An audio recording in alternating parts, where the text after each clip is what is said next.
Assalamualaikum warahmatullahi wabarakatuh. Perkenalkan, nama saya Diana Romdoningsi. Saya salah satu dosen pengampu mata kuliah Bahasa Indonesia di Universitas Bina Bangsa. Mata kuliah ini terdiri atas 2 SKS.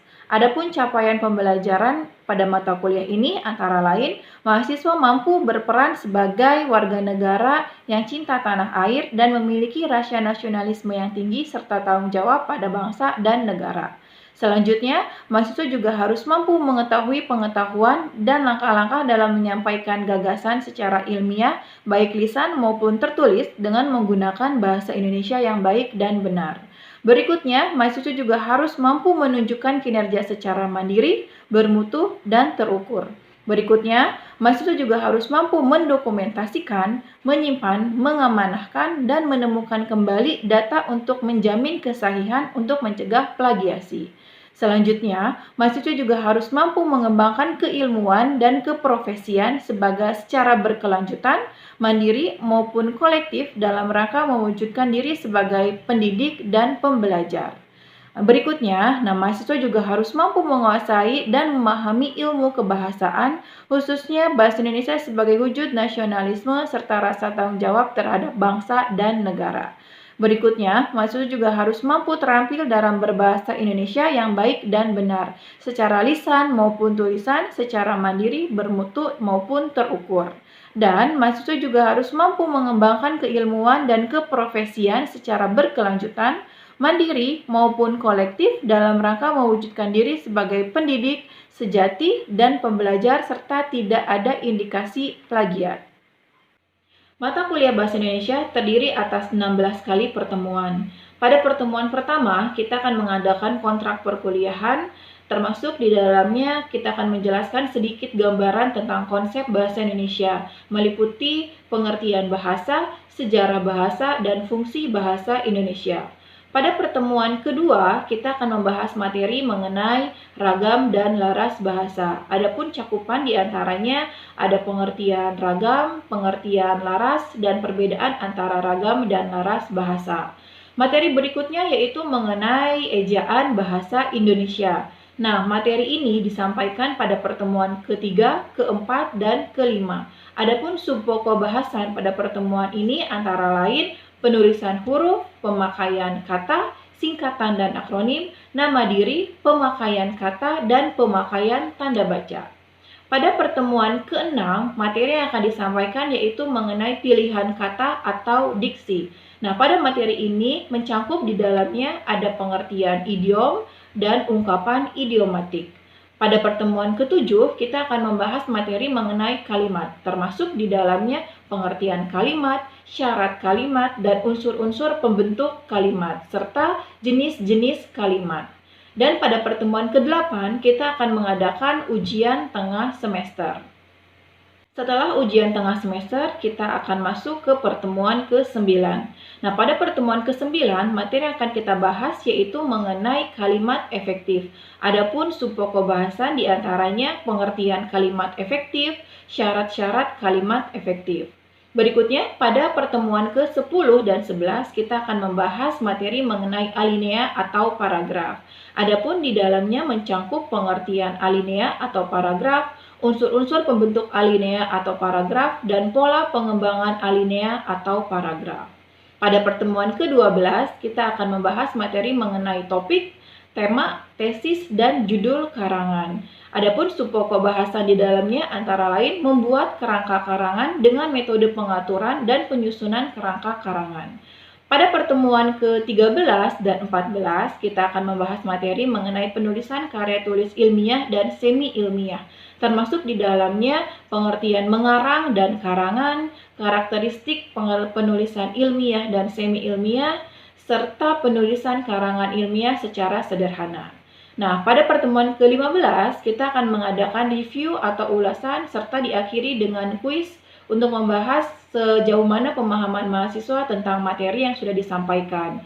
Dan terakhir, pada pertemuan ke-16, kita akan menghadapi ujian akhir semester.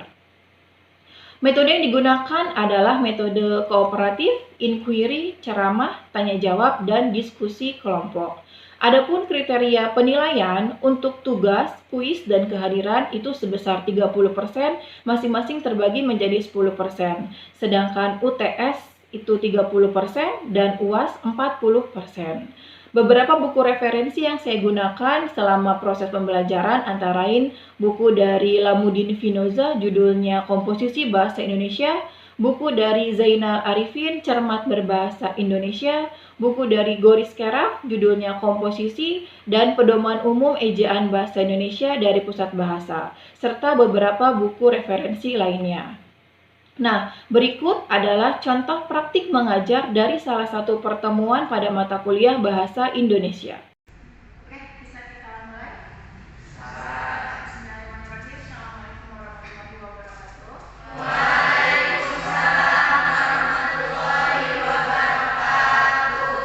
Selamat pagi teman-teman semuanya. Salam sejahtera untuk kita semua. Gimana kabarnya hari ini? Sehat? Ya. Oke, pada pertemuan hari ini kita akan melanjutkan materi sebelumnya. Di minggu yang lalu sudah kita bahas mengenai ejaan bahasa Indonesia. Tapi sebelumnya supaya diberikan kemudahan dan kelancaran, baiknya kita berdoa menurut agama dan kepercayaannya masing-masing. Berdoa dimulai.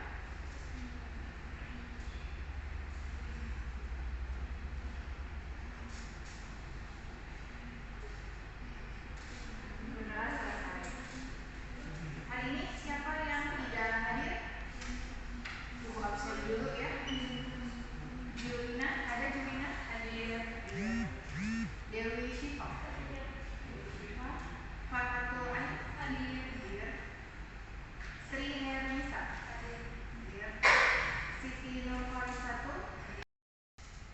Nah, sebelum kita masuk lebih jauh mengenai ejaan bahasa Indonesia, sebelumnya sudah pernah kita bahas materi mengenai ejaan bahasa Indonesia kan? Iya. Kira-kira ada yang masih ingat nggak ejaan itu apa sih? Julina, boleh silakan. Seperangkat aturan pelambang bahasa, pemisahan, penggabungan, dan penulisan dalam suatu bahasa. Ejaan itu adalah tata cara penulisan huruf, terus tanda baca, dan penulisan kata. Oke. Jadi ejaan itu seperangkat aturan atau tata cara dalam kita menuliskan huruf kapital, menuliskan tanda baca, maupun menuliskan huruf cetak miring dan cetak tebal. Jadi semua itu harus ada aturannya. Kita tidak sembarang menuliskan titik di sini atau koma di sini, tidak seperti itu ya. Jadi semua ada aturannya, ada tata caranya. Nah, aturan itu dinamakan dengan ejaan. Gitu ya.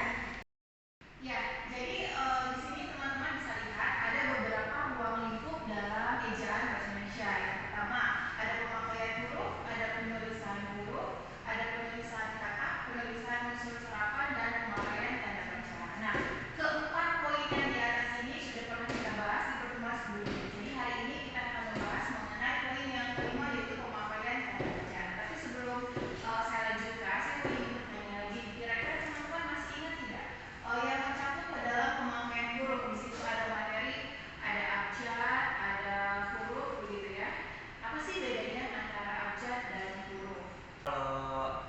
Kalau abjad itu dari A sampai Z.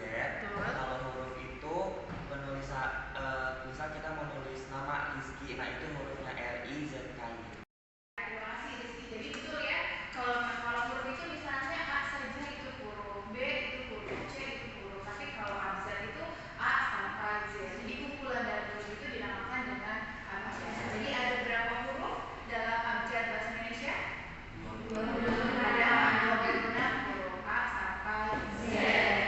Ya. Berikutnya yang kedua itu ada penulisan huruf. Di dalamnya ada pemakaian huruf kapital, huruf cetak miring, dan huruf tebal. Nah, saya ingin tanya lagi ke teman-teman, ada yang masih ingat di mana saja atau kapan saja kita harus menggunakan huruf kapital? Pemakaian huruf kapital itu yang pertama di awal kalimat, yang kedua penulisan judul buku. Terima kasih Mas Adi. Yang lain ada yang mau jawab lagi di mana saja atau kapan saja kita harus menggunakan huruf kapital? Ya, silakan Ayu. Penulisan nama orang dan nama tempat. Penulisan nama orang dan nama tempat. Oke. Ya, sekarang kita lanjutkan untuk ruang lingkup yang terakhir, yang kelima, yaitu pemakaian tanda baca. Ada apa saja sih tanda baca itu? Kira-kira ada tanda apa saja? Ada tanda titik,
20 detik. Jadi bisa menggunakan tanda baca titik. Yang keempat, poin yang keempat, memisahkan bilangan ribuan yang menyatakan bilangan ribuan atau kelipatan. Jadi apa yang menunjukkan bilangan ribuan atau kelipatan itu menggunakan tanda titik. Misalnya Indonesia memiliki 13.000 pulau, maka 13.000-nya menggunakan titik. Lain halnya dengan misalnya yang contoh yang kedua, di situ kan ada angka, tapi angkanya menunjukkan tahun ya. Maka kalau tahun itu walaupun sama-sama ribuan, tapi dia tidak menggunakan titik karena tidak menunjukkan jumlah. Lalu berikutnya, tanda titik itu tidak dipakai untuk memisahkan bilangan atau ribuan atau kelipatan yang tidak menunjukkan jumlah. Tadi sudah dibahas. Dan terakhir, tidak dipakai pada alamat pengirim dan alamat pada tanggal surat atau nama dan alamat pengirim. Jadi kalau misalnya teman-teman nanti menuliskan surat, lalu menuliskan alamat suratnya yang terhormat kepada siapa, itu jangan diakhiri dengan tanda titik ya. Ya, berikutnya setelah tadi 4 tanda baca, yang kelima itu ada tanda hubung dengan tanda strip gitu ya. Nah, di mana saja atau apa fungsi dari tanda hubung ini? Yang pertama, tanda hubung itu digunakan untuk menyambung suku-suku kata dasar yang terpisah oleh pergantian baris. Jadi misalnya teman-teman menuliskan dalam sebuah buku lalu terpisah di margin kanannya, itu bisa dipisah menggunakan tanda hubung atau tanda strip dengan pemenggalan suku kata yang tepat. Jadi jangan sampai pemenggalannya keliru. Lalu yang kedua, menyambungkan unsur-unsur kata ulang. Anak-anak, ibu-ibu, makan-makan itu bisa menggunakan tanda hubung, tanda strip. Lalu yang ketiga, menyambungkan huruf kata yang dieja satu-satu ataupun bagian-bagian tanggal, bulan, dan tahun. Misalnya, hari ini tanggal berapa? 28 Juni. Berarti penulisannya bisa 28 strip 06 strip 2022. Itu contoh dari poin yang ketiga. Lalu yang terakhir, yang keempat, tanda hubung digunakan untuk merangkaikan bertemu dengan kata berikutnya yang dimulai dengan huruf kapital atau ke dengan angka dan angka dengan akhiran a. Misalnya strip Indonesia, karena Indonesia-nya itu diawali dengan huruf kapital, maka se-nya bisa menggunakan tanda hubung. Lalu peringkat kedua, ke menunjukkan angka, bertemu dengan angka, maka ke strip 2. Dan terakhir angkatan 80A, berarti ketika angka diakhiri dengan A, 80 strip A, itu bisa menggunakan tanda hubung. Nah, tanda baca yang bentuknya hampir sama seperti tanda hubung, sama-sama strip, yaitu tanda pisah. Bedanya kalau tanda pisah ini dia stripnya lebih panjang atau dengan ukuran 2 kali tanda hubung, dan tentunya fungsinya pun berbeda. Sedangkan untuk tanda pisah sendiri itu digunakan di antara dua nama tempat atau tanggal dengan arti sampai ke atau sampai dengan. Jadi tanda pisah ini sebagai kata ganti sampai ke atau sampai dengan. Misalnya Jakarta sampai ke Bogor, atau tanggal 10 sampai dengan 15 November 2015. Jadi sedikit berbeda dengan tanda hubung ya. Kalau tanda hubung itu lebih pendek, sedangkan kalau tanda pisah itu dia 2 kali tanda hubung. Jadi stripnya lebih panjang. Tentunya fungsinya pun berbeda dengan tanda hubung. Ya, tanda baca yang terakhir yang ke-15 yaitu ada tanda penyikat atau apostrof. Nah, tanda ini biasa digunakan untuk menyingkat atau menunjukkan penghilangan sebagian kata. Misalnya, dia kan Surati, harusnya kan bentuk bakunya akan, tapi ada penghilangan huruf a di awal. Nah, maka yang dihilangkan itu kita ganti dengan tanda apostrof atau tanda petik satu yang bukan kiri kanan, beda dengan tanda petik tunggal. Contoh lain misalnya tahun 1988 kita singkat menjadi 88. Nah, berarti 19 di awal kan kita hilangkan. Nah, 19 yang kita hilangkan itu kita ganti dengan tanda apostrof atau tanda penyikat. Nah, itu ke-15 tanda baca yang harus teman-teman kuasai dan harus teman-teman pelajari supaya lebih mahir lagi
Waalaikumsalam.